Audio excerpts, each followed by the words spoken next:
This time, we have new versions of old friends.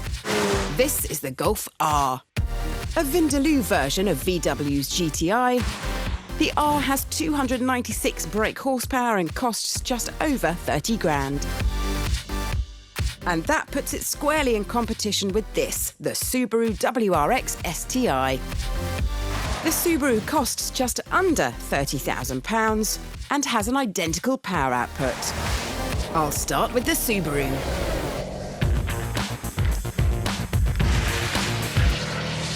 Many petrol heads like me will want to refer to this car as the new Impreza, but technically that is wrong because Subaru has dropped the prefix with this manic motor, instead just calling it the WRX STi.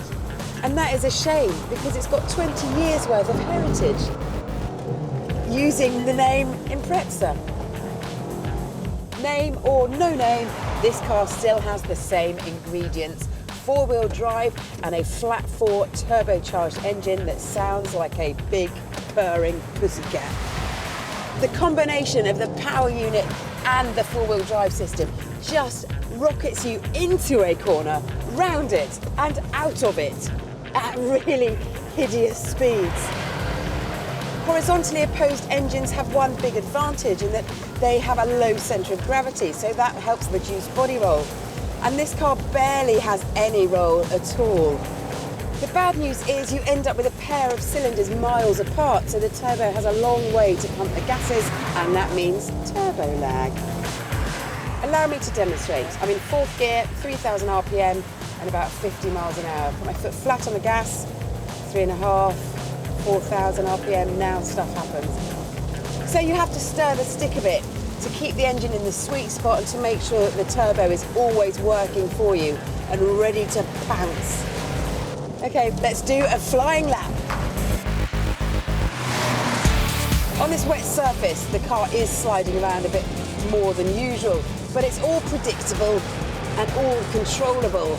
Up to fifth gear, 100 miles an hour, rain lashing off the windscreen.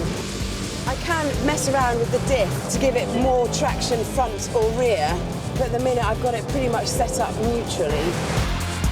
Oh, it's a great sounding engine. It's just encouraging me to go a little bit quicker. This car is turning me into some sort of giddy child. I love it. Over the line. Whew. The Subaru completes the lap in 1 minute, 28.06 seconds. Time for the Golf R. A few years ago, it would have been unthinkable to pitch a Golf against a Subaru WRX. The Scooby would have eaten it for breakfast, but the competition has moved on. Just like the Subaru, you've got a turbocharger gummed to a four-cylinder engine, but this time it's a conventional transverse four-in-line configuration. And that means the VW doesn't suffer turbo lag. So let me demonstrate. Same RPM, same gear as before, foot down, bang, instant. That's the difference. Volkswagen has fitted the optional double clutch Dsg Gearbox here, and it shaves 0.4 seconds off the 0 to 62 time compared to the manual. Now, I am a traditionalist and I do like a manual gearbox, but you cannot deny how fast this VW system is. Up the box, 5, 6. I mean, I can keep my foot on the throttle, so it's like flat shifting. Like the Subaru, the Golf has four-wheel drive, but unlike the Subaru, it's not permanently enabled.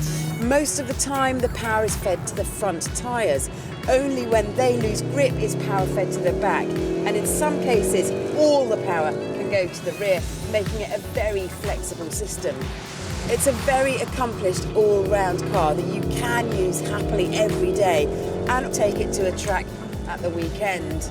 It's also much more subtle than the Subaru. So if you want a quiet entrance anywhere, this is the car to take. But enough about that. Let's do a quick lap.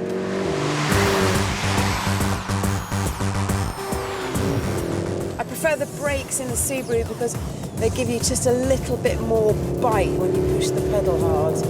I'm definitely having to concentrate more in this car to keep it on the track because it feels a bit more like a front-wheel drive car, whereas with the Subaru you just put your foot down and let the four-wheel drive system sort you out. At the halfway point, the Golf has slipped behind the Subaru by half a second. I just can't attack the corners like I did in the other car. And I'm not having quite so much fun.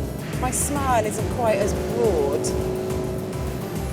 So here we come towards the finish line. What will the time be?